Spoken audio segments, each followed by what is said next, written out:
চলো বন্ধুরা, আবার একটা নতুন রেসিপি নিয়ে তোমাদের মাঝে চলে এলাম। তো দেখো, 5 ফোড়ন দিলাম আর এখানে তেজপাতা দিলাম।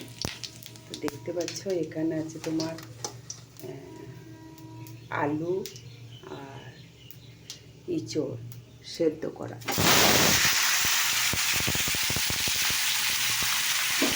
এখানে দিয়ে দিলাম।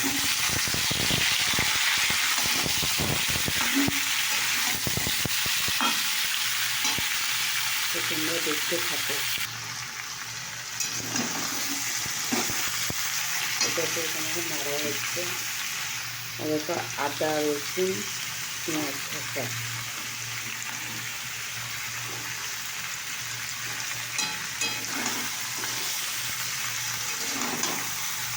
এটাকে এখানে করে জল দিয়ে দিয়েছি আমি। তো এটা পরিমাণ মতো একটু হলুদ দিলাম, দেখতে পাচ্ছ। একটু লঙ্কার গুঁড়ো দিলাম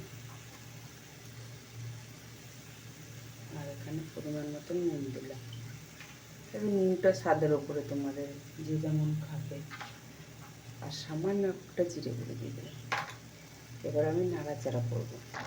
দেখে আপনার এখানে একটু মিষ্টিও দিয়ে দিয়েছি, কেন চিনিটা দেখানো বলে না, চিনিও দিয়েছি। মিষ্টি বলতে কোনো মিষ্টি দিইনি বা গুঁড়ো দিইনি, আমি এক ফোঁটা চিনি দিচ্ছি। চিনিটা যাই হোক তোমাদের সামনে দেখানো হয় না, ভিডিও ক্যামেরায় সামনে আনা হয়নি, সেই জন্য তোমরা বুঝতে পারছো না। তো দেখো এখন এই মশলা দিয়ে এটা কষা হচ্ছে। এটা কষা হলে কী হবে, এটা কষা হলে বেশ ভালো লাগবে, যখন তেল তেল বেরোবে। তো তোমরা দেখতে থাকো। এটা তো বন্ধুরা কষা হয়ে গেছে, জল দিয়ে দিলাম। তো দেখতে পাচ্ছ এখানে আমি জল দিয়ে দিয়েছি। এখন এটা ফুটলে তারপরে হবে। তো দেখো বন্ধুরা, আমার এই রেসিপিটা কিন্তু রেডি হয়ে গেছে। তো তোমাদের এই রেসিপিটা কেমন লাগলো অবশ্যই কমেন্ট করে জানিও। এই রেসিপিটা বানাতে কিন্তু একটু ঝোল ঝোল কেন রাখলাম, ভাত দিয়ে মাখিয়ে খাওয়া হবে। তো আর তো কোনো মানে তরকারি বানানো হয় না, তাই এইটাই বানানো হয়েছে। এই জন্য একটু ঝোল ঝোল করে করছি। সেদ্ধ হয়ে গেছে। তা এইটাও বানাইতে বেশি কিছু লাগে না।